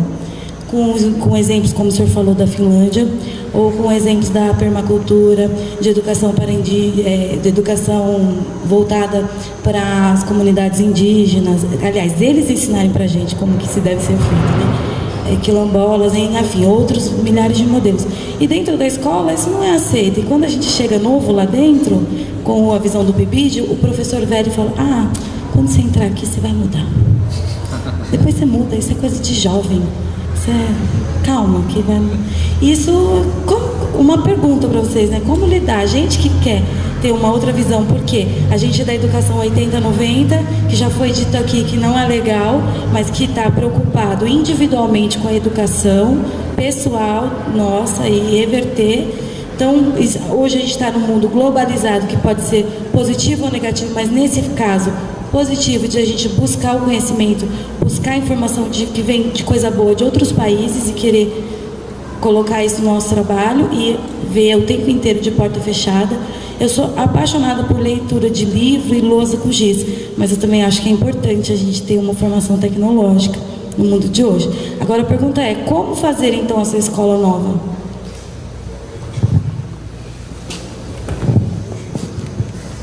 Eu permito começar a resposta dizendo que não tem resposta. Essa receita nós vamos construindo diariamente e constantemente. Cada um de nós tem uma receita especial. Então, aquela receita do bolinho de chuva. Ou seja, cada um de nós tem uma receita especial para aquilo. É lógico que você vai buscar nas suas referências, todos nós iremos buscar nas nossas referências, as possibilidades de fazer isso. Nós somos subversivos, nós iremos buscar as brechas do sistema, nós iremos buscar os desvãos daquelas regras que nos são impostas. Então, se o professor, como você lembrou agora, é obrigado a aprovar o aluno porque veio uma ordem legislativa, veio uma ordem diretora que tem que ter progressão continuada, tudo bem, eu não preciso mais me preocupar em dar nota para aquele aluno, agora eu vou ensiná-lo, todos vão passar. Então agora eu posso trabalhar com eles de uma maneira mais tranquila, até ensinando valores. Eu não preciso mais me preocupar, como o Mauro falou agora, com o conteúdo. Eu posso falar de um tema transversal, um tema que está vivendo ali na realidade. Eu não preciso ficar preocupado em seguir um plano específico para aquilo. Ou seja, são fórmulas que eu acredito que somente no trabalho da educação é que nós conseguimos essa felicidade, essa capacidade, essa riqueza de conseguirmos trabalhar naquilo que a gente gosta, pelo menos eu gosto, e ao mesmo tempo subverter esse trabalho. Eu acredito que com insistência, porque eu sei que você fala da escola pública e a gente leva um susto mesmo. Eu, Maurinho, o Robson, um amigo da gente, quando a gente trabalhava junto, a gente teve uma formatação, né, Mauro, que a gente levava palestras para dentro das escolas públicas. E uma vez eu cheguei antes até numa escola pública e os meninos chegaram depois, e a gente ia dar uma palestra a respeito, acho que era regime militar, literatura, porque o da Mata estava junto, uma coisa assim, me lembro, faz um certo tempo. E eu cheguei e daí me conduziram até a sala dos professores. Aí eu dei boa noite, me sentei. E daí os professores não responderam boa noite muito efusivo, né? É que eu sou efusiva, então às vezes quando o boa noite não é muito efusivo, assim, né? Fiquei quietinha, falei, nossa. Aí uma professora olhou pra mim e falou assim, vocês vão fazer o quê? Daí eu expliquei o que a gente ia fazer, falei, minha deixa, né? Pra ser amiga de alguém. Aí me levantei, comecei a conversar, falei pra ela, expliquei o que a gente pretendia. Daí ela pegou e falou assim, não sei por que vocês insistem em fazer isso, porque não vai dar certo. Eu falei, não sei porque você insiste em ser professora, você já não deu certo. Eu não sou muito fina. Mas eu estou por um processo de adestramento e maturidade, eu tenho melhorado com o passar dos anos. Meu caso não é nem educação, é adestramento já. Aí eu sei que a professora olhou para mim, assim, ela não teve resposta, e nisso chegou o Maurinho com o Robson, e o Mauro me viu em pé, aí ele olhou assim para mim, ele sempre soube me medir bem, ele falou, você tá bem? E já me segurou. Eu falei, não, quase ia ser homicídio qualificado, né? Mas eu falei assim, não, tô bem. E daí ela ficou constrangida e ficou quieta. Eu vi que alguns professores na mesa discordavam da opinião dela pela expressão do rosto. E nós fomos fazer a palestra. Então, no primeiro momento, nós pegamos uma aula depois do intervalo. Então, quer dizer, no intervalo o pessoal já estava relax, né? Daí vem 3 lá falar uma palestra que para eles podia ser... Para que me serve isso, né? Onde que eu vou usar isso? Tão mais libertador, né? Do que tão pontual. Aí a gente começou... O Robson fez a apresentação do nosso projeto. Aí os alunos estavam meio dispersos assim pelo pátio, vieram se aproximando. E daí eu comecei a falar, daí eu falei assim, olha... Nós estamos aqui por acreditar em pessoas, independente de onde nós viemos. E eu acredito que vocês têm que ser os primeiros a acreditarem em vocês, porque senão eu fico muito seduzido pelo sistema. E eu me espelho muito no outro. Então, e eu ainda disse para eles, vocês têm que ser os modificadores da sua realidade. Difícil ou fácil, nós temos que ser os incomodadores. Embora existam muitas pessoas que são seus professores e estão aqui, não acreditam em vocês, insistam. Essa professora eu acho que me odeia para muitas reencarnações, né? Ela não vai querer me ver tão cedo na frente dela. E daí eles riram. Na hora que eles riram, daí eles se aproximaram mais ainda. A gente começou a conversar, a gente começou a falar. O ser humano, ele tem uma tendência muito a se espelhar no outro. Então, assim, se eu trato com descaso, poxa, eu vou receber descaso. Se eu trato com desatenção, eu vou receber desatenção. Então, isso vira uma habitualidade. Uma sala de aula, uma postura nova, como o Maurinho falou, tratando aquilo com profissionalismo, eles próprios vão olhar assim com uma certa desconfiança, falando, putz, onde que esse cara quer chegar? Mas daí, na hora que eles percebem que a entrega está sendo séria, que eles estão sendo observados como pessoas... Então, como o Mauro disse, antes do professor tem o homem e antes do aluno são os seres humanos, aí é a hora que a história começa a mudar de figura. Então, tem que ter bastante insistência, persistência e crença. Porque, é como o Marins disse, se eu não consigo ainda mudar todo um sistema, que eu consiga mudar a minha sala de aula, porque que aquelas pessoas vão sair dali infectadas de alguma certa forma, elas vão ser multiplicadoras do incômodo. Né? Porque se tiver uma boa aula com você, tiver uma boa aula com outro professor, tiver uma boa aula... Poxa, isso pode se multiplicar, né? Como existem muitas escolas que os alunos vão prestar, escolas estaduais, vão prestar aquele vestibulinho da escola da Embraer, né? E passam. E existem alunos de escolas particulares que não passam, né? Então, eu acredito que essas pessoas não têm que ser vistas, sabe, como manada, como numérico. Acho que elas têm que ser vistas como pessoas. A minha entrega ali tem que ser a melhor. E existe realmente, né, a aprovação continuada, né, a não reprovação. E eu concordo com o Marins. Então, já que eu não preciso da nota, agora eu posso aprovar pelo conhecimento. E muitos alunos chegavam pra gente, né? E no começo do ano eles diziam assim pra mim: Paula, como que vai ser a sua prova? Eu falei: difícil. Daí eles ficavam meio chocados. Eu falei assim: mas eu vou dar todas as ferramentas para vocês aprenderem, todas. E como professora de redação, eu nunca consegui dar só uma redação. Eu morria, literalmente, né? Porque eu dava inúmeras redações por aluno, pelo menos por bimestre. Eu corrigia 8, 9 redações de aluno.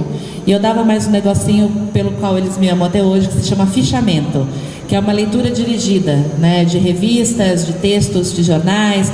Só que não era uma leitura por uma leitura, tinha que ter uma conclusão, porque senão vira cópia e pagamento, né? E eu sempre fiz isso. Então, meio sob paus e pedras o sol continua, né? Então eu sempre insisti. Então eu nunca entreguei uma redação, uma nota em dia de bimestre, né? O Arnaldo Nussad deve se lembrar de mim, o Lício no Progressão, certamente. E todos os diretores pelos quais eu passei, porque eu era a rainha de entregar atrasado, porque eu corrigia em média 300 a 400 redações por bimestre, mais os fichamentos todos. Mas o maior mérito é você encontrar um aluno. Encontrei essa semana um aluno meu que chama Paulinho, e ele está fazendo direito hoje. E ele falou assim para mim, já quando ele entrou, ele falou: Paula, lembrei de você. Daí eu falei assim: por quê? Fiz um fichamento. E era só eu que sabia. Eu falei: deixei uma sementinha, né? Daí eu falei: ótimo. Então, assim, tem que se crer, né? Tem que se crer. Eu ia falar, qual é o nome do seu aluno, do rapaz que está acompanhando suas aulas, que falou aqui pra gente? Guilherme. Eu vi a fala do Guilherme e eu me recordei que o primeiro ano que eu lecionei, eu tinha, acho que a tua idade, né?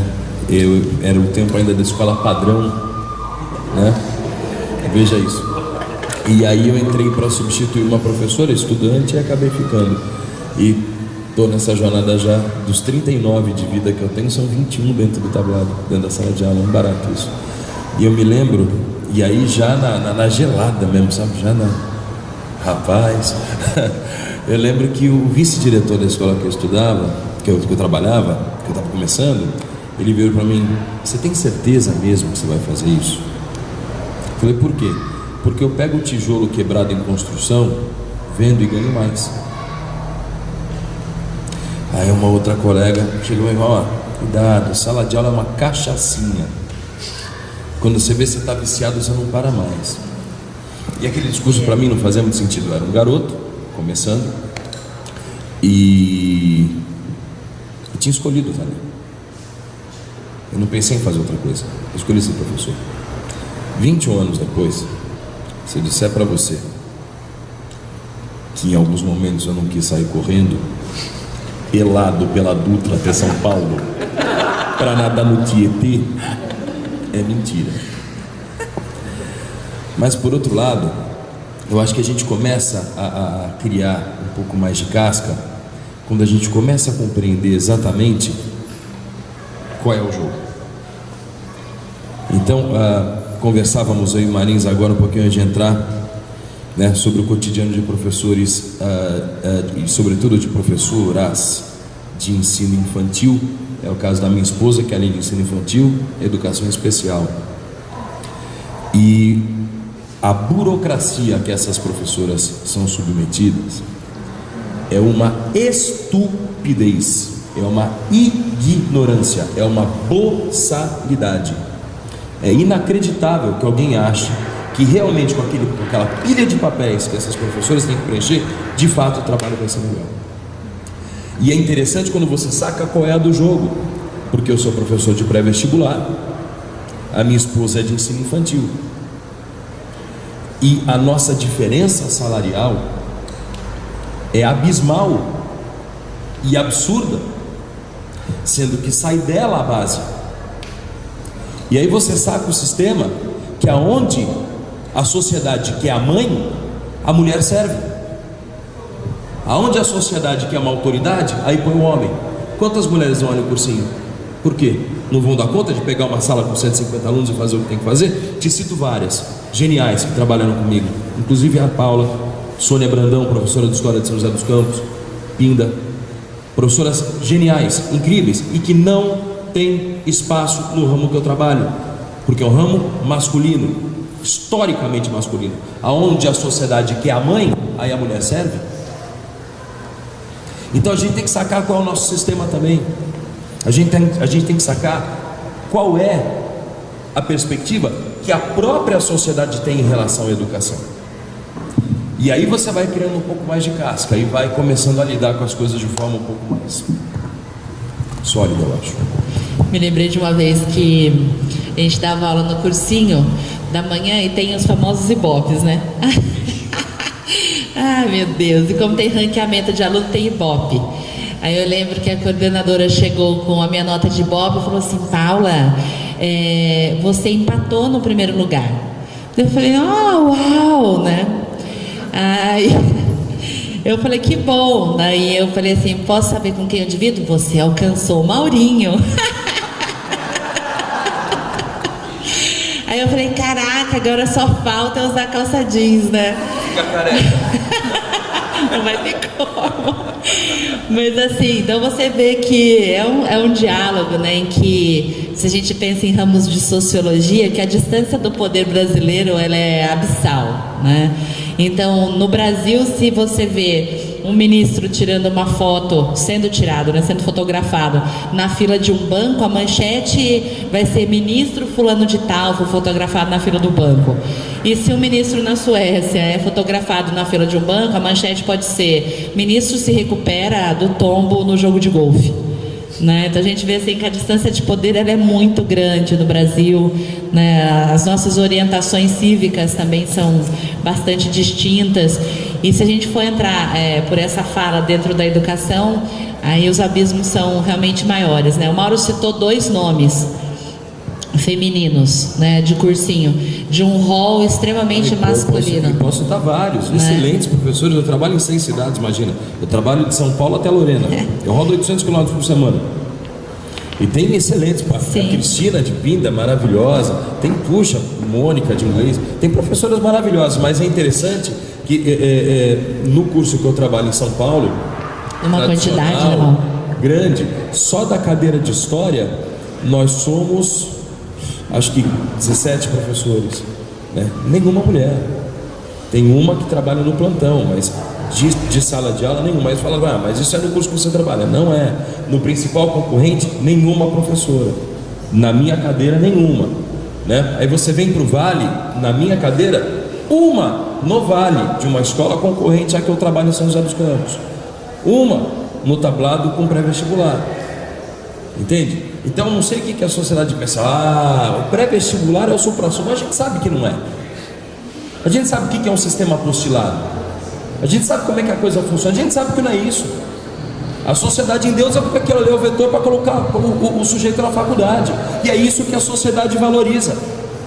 Porque eu quero que se dane se a escola pública estadual está uma porcaria no ensino médio. Porque se a escola particular de ensino médio colocar meu filho na USP, é a USP que eu quero boa. Então, se a escola está no plano que está também no ensino fundamental e no ensino médio, é porque a sociedade vê assim. Consome-se escola como se consome o carro, como se consome o shopping, como se consome tudo. Meu filho estuda na escola tal, que maravilha, é uma ostentação também. A sociedade dá as costas para a escola pública porque ela não representa ostentação, é de ensino fundamental e médio. Agora na USP, a USP é o velho e bom discurso do aristocrata do café que a gente vive e reproduz há séculos. E quem teve em sala de aula de escola pública sabe perfeitamente do que eu estou falando. Me empolguei. Mais alguém? Como que você, eu fico pensando assim, como que eu vou questionar uma fala sua dessa? Porque eu estou nessa escola municipal, eu não vou citar o nome porque seria delicado, mas os professores eles não têm coragem de enfrentar, por exemplo, o prefeito. Eu liguei para a secretária esses dias com um problema lá, ela me falou assim: você é funcionário? Porque se você for funcionário, né?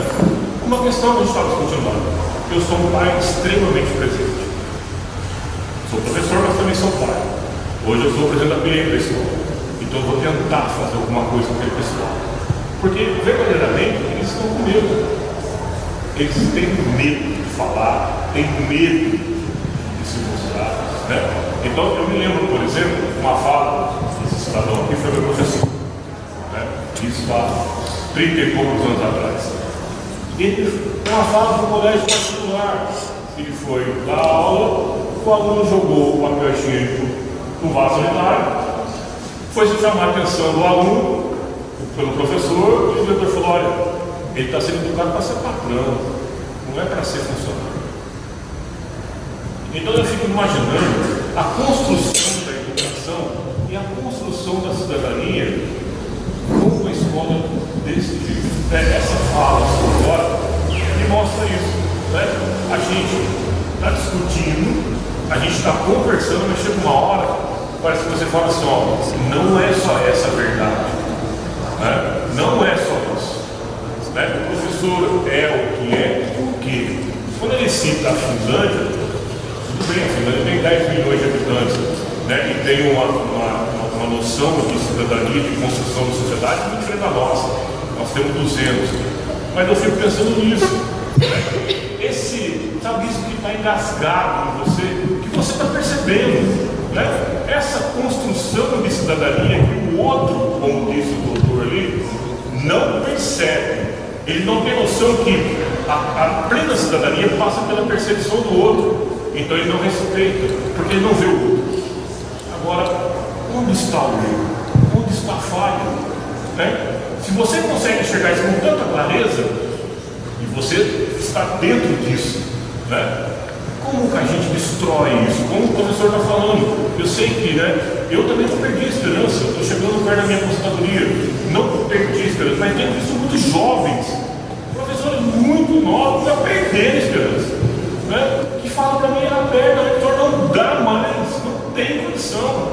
Eu estou insistindo ainda com eles que insistem na condição, né?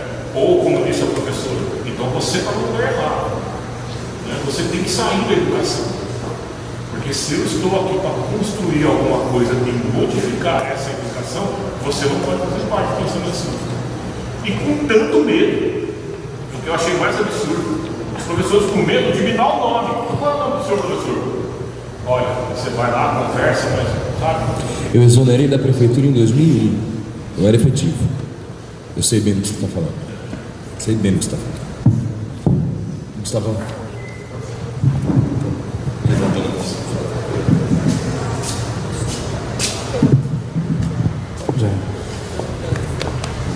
Boa noite, gente. Eu queria que vocês analisassem dois problemas. Um notoriamente mais antigo e o outro notoriamente mais novo. Um é essa onda conservadora que existe nesse pouco tempo até para cá, e relacionar isso com o lado até que ele falou da questão da questão tecnológica, da questão do WhatsApp, que é da questão dos... Eu tenho 27 anos. Eu acho que a minha geração talvez tenha sido a última, você sabe disso, a não conviver na escola com os aparelhos, com os dispositivos, né, os celulares, né? E eu saí da escola, né, eu me formei faz 10 anos, e eu não tive contato com isso, né? E tive contato com colegas, que eu estudei história, e com muitos colegas reclamando disso, né? E aí é uma coisa interessante, porque eu acho que uma coisa converge com a outra no seguinte sentido: você vai dar a sua aula, aí no intervalo ninguém vai conversar sobre aquilo, todo mundo vai para o Facebook, aí chega lá e tá o pai, o tio, o avô, o papagaio falando uma porção de merda sobre questões que você está falando na sua aula. Entende? E aí isso dificulta mais ainda todo esse processo sobre o qual vocês estão falando, né? E principalmente isso se dá em qualquer área. E eu queria saber como vocês estão lidando com isso, E principalmente porque até na faculdade isso existe, não é só uma coisa né, exclusiva do colégio, da escola. E tanto que eu tive uma experiência diferente da dela, assim, né? Porque quando eu cheguei na faculdade fui aluno desse cara aqui, cheguei bem.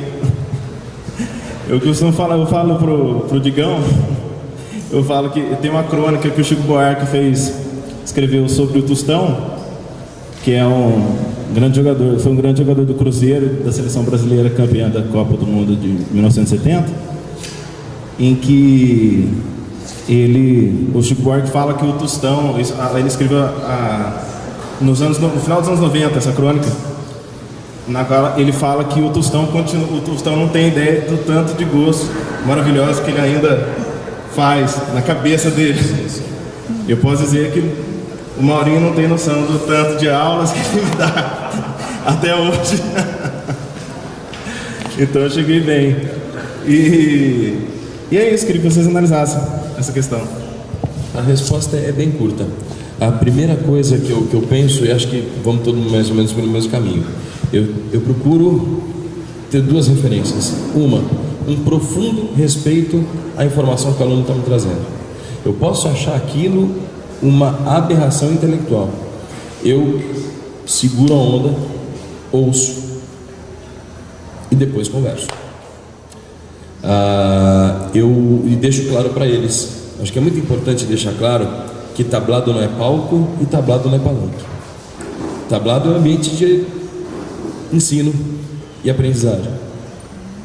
E que aquilo só vai surtir o efeito bacana, ou o efeito desejado, que é a formação da opinião e a construção da formação daquele aluno, se ele tiver aquilo que o professor está falando como mais um elemento. Aquilo que a gente leva a ele não é uma palavra fechada, aquilo que a gente leva não é um conceito fechado. Agora, para subir lá e fazer o coro dos contentes, aí eu também não sirvo para nada. Então, eu conservo o meu espírito levemente provocador, gosto desse meu espírito levemente zombeteiro, né? E mantenho isso, né? Estou mais para Macunaíma que para Iracema, e procuro conservar isso sempre. Mas sempre respeitando profundamente aquilo que o aluno está me trazendo e procurando devolver com uma provocação, para ver se dali brota alguma coisa. Eu entendo também que sempre o professor tem mais valor do que a mídia, né? Eu trabalhei em um colégio que foi apresentado para a mídia, para a lousa inteligente, distribuição de tablets, etc, etc. E a atenção ainda era do professor, né? Muitos ficaram temerosos. Meu Deus, agora vou concorrer com o tablet. Acho que se você tem um conteúdo para oferecer mais interessante que o tablet, né? Se você faz a conexão muito mais interessante, que venham os tablets, né? O humano é mais. E também trabalho em uma instituição de ensino em que a pós-graduação tem um professor projetista, que eles chamam, então é distribuído em rede nacional, né, para todas as universidades do Brasil, e você é um professor local, ou executivo, como eles chamam, que faz o gancho das matérias. Na verdade, você que vai dar aula. As avaliações dos professores locais são sempre melhores do que a do projetista, coitado, porque é você que está no calor, né? Você que está no calor da emoção ali, é você que está na situação. E já que o Maurinho puxou Macunaíma, eu puxo o Manuel quando ele diz assim: quando os portugueses chegaram ao Brasil, sorte a deles, porque chovia. Se fizesse sol, seriam os índios que teriam despido os portugueses. O professor despe todo mundo todo dia na sala de aula. Eu prefiro esse despir do que o vestir comportado, né? Então acho que a gente vale muito mais a pena do que todo o aparato tecnológico. Sem desmerecer, eu faço uso muito de aparatos tecnológicos, mas eles são meus apoios. Eles não são, professor, né? Não, só uma coisa. É que na verdade não é só o aparato tecnológico em si. O conteúdo. Mas hoje em dia existe um problema, mas existe a rede social falando existe péssimo jornalismo, todo mundo virou, existe uma onda de péssimo jornalismo no Facebook e tudo, na rede social, todo mundo se falam. Então, a partir disso, é uma coisa assim, você fala uma coisa e tem 300 pessoas falando logo depois que ela acaba, no sentido da informação em si, né? Isso exaure também, né? A própria pessoa. Eu quero fazer a minha fala final aqui, porque eu estou ansioso e angustiado para ouvir o som do ska ali. Então, agradecer a presença de todos, agradecer a atenção, e só o fato de olharmos para todos nós aqui, olha para o seu lado, o fato de nós estarmos dedicando esse tarde e noite de domingo para conversarmos e discutirmos sobre um assunto como esse, é que alimenta a minha esperança. E só fechando a minha fala, algumas experiências muito básicas dentro da sala de aula, as 4 paredes da sala de aula, que podem te ajudar, né, no sentido bem prático. Eu costumo fazer chamada dos meus alunos pelo nome deles. Eu faço questão de pegar a lista e falar nome por nome. E o aluno reclama: professor, chama por número. E aí eu pego a dica, né? Você não é um número, você é um ser humano, você é uma menina, você é um menino e tem nome. Valorize o teu nome. E a partir daí a gente segue caminhando. Isso é subversão. Também digo meu boa noite, né? Um boa noite indígena, né? Para terminar com o Mário, e que nós continuemos acreditando, né? Que nós continuemos acreditando que quando teve a Semana de Arte Brasileira, né? Quando houve a declamação dos sapos nos degraus do municipal, houve um achincalhamento, né? Tomatada para tudo quanto é lado. Então, aqueles que levantam algumas bandeiras, às vezes levam os primeiros tomates, né? Que venham os tomates, porque a colheita pode ser muito mais proveitosa, né? Então, hay que endurecer, pero perder a ternura jamás, né? Boa noite a todos.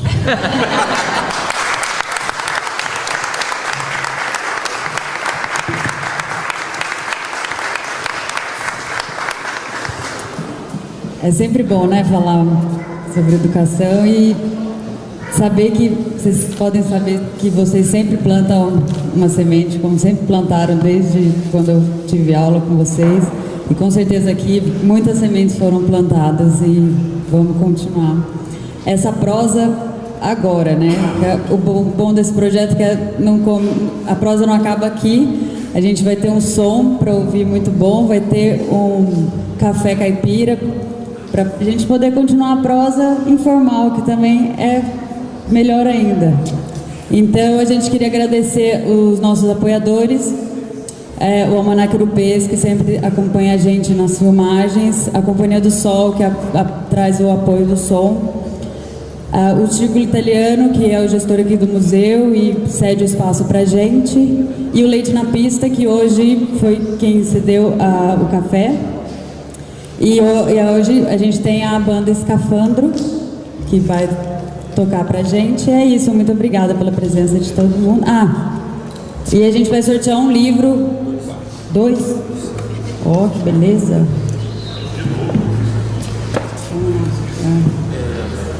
É a partir da lista de presença que todo mundo, espero que tenha assinado.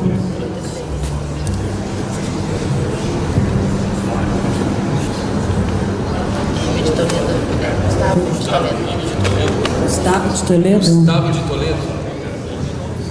Aê!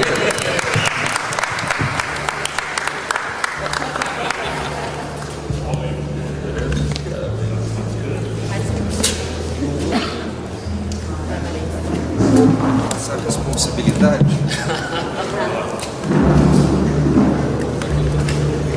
Dura.